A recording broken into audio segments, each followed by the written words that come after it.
On va voir que je suis un escroc. J'ai peur qu'on se rende compte que je suis pas compétent. Je vais être démasqué et tout va s'arrêter. Toutes ces phrases qu'on se répète viennent d'une seule chose, le syndrome de l'imposteur. Mais est-ce que tu savais qu'il existait 5 types d'imposteurs? Je vais te donner lesquels, je te laisse me dire en commentaire lequel tu penses que t'es, et évidemment à la fin je te dis comment te sortir un petit peu de ce schéma néfaste. Aussi, si je t'en parle, c'est parce que moi je l'ai vécu très fort. J'ai réussi un concours où on était 2000 candidats au départ et seulement 30 à la fin. Alors autant te dire qu'une fois que t'es accepté, ton cerveau il a un peu du mal à capter ce qui vient de se passer. Juste avant de te donner les 5 types d'imposteurs, est-ce que tu sais précisément ce que c'est le syndrome de l'imposteur? C'est en 78 que 2 psychologues américaines ont défini 4 caractéristiques principales. 1. Un travail acharné par peur qu'on se rende compte qu'on n'est pas à la hauteur. Ensuite, soutenir toutes les idées des autres, quitte à ce qu'on mette ses propres idées de côté pour ne pas être critiqué. En troisième chose, il y a la volonté de gagner la faveur de ses supérieurs. En quatrième comportement, on a l'humilité excessive pour cacher toute confiance en soi pour ne pas être mis au défi. Tout ça, ça mène à de l'anxiété, du stress, une faible estime de soi, une perte de motivation, un frein dans la carrière parce qu'en fait, on peut rater des opportunités par peur d'être démasqué plus tard. Et c'est en 2011 qu'on a découvert qu'il existait 5 types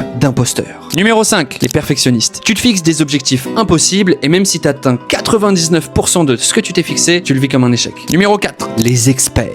Tu veux tout savoir avant de te lancer. T'accumules des formations. T'oses même pas poser une question ou prendre la parole, lever la main par peur de paraître stupide. Numéro 3, les solitaires. Tu crois devoir tout faire tout seul et pour toi, demander d'aide à quelqu'un, ce serait une preuve d'échec. Numéro 2, les génies naturels. Tout a toujours semblé facile. Et à la moindre difficulté, tu t'effondres. T'as l'impression d'être nul et de ne pas mériter ce que tu as. Numéro 1, les super-héros. Tu te surcharges de projets pour te prouver ta valeur. Travail, famille, amis. Tu veux tout réussir et tu t'épuises. Surtout, tu travailles plus dur que tout ton entourage pour ne surtout pas être exposé. Alors, dans quel numéro tu te reconnais toi? Dis-le moi en commentaire. Déjà, tu verras, t'es pas tout seul. Après, j'ai une bonne nouvelle. Tout ça, tu peux t'en sortir. Selon tous les professionnels, les solutions les plus concrètes et les plus efficaces sont la psychoéducation, les TCC et les exercices d'auto-affirmation de soi. Et la deuxième chose, qui est la plus importante, c'est de parler de ses doutes. Rejoindre un groupe de parole ou un programme de coaching. Ça te permet de casser cette sensation d'isolement et de partager, de t'ouvrir, d'être soutenu et accompagné. Ça, c'est mon rôle. Si tu te reconnais dans ces descriptions, sache que c'est pas une fatalité. Parle-en autour de toi, cherche du soutien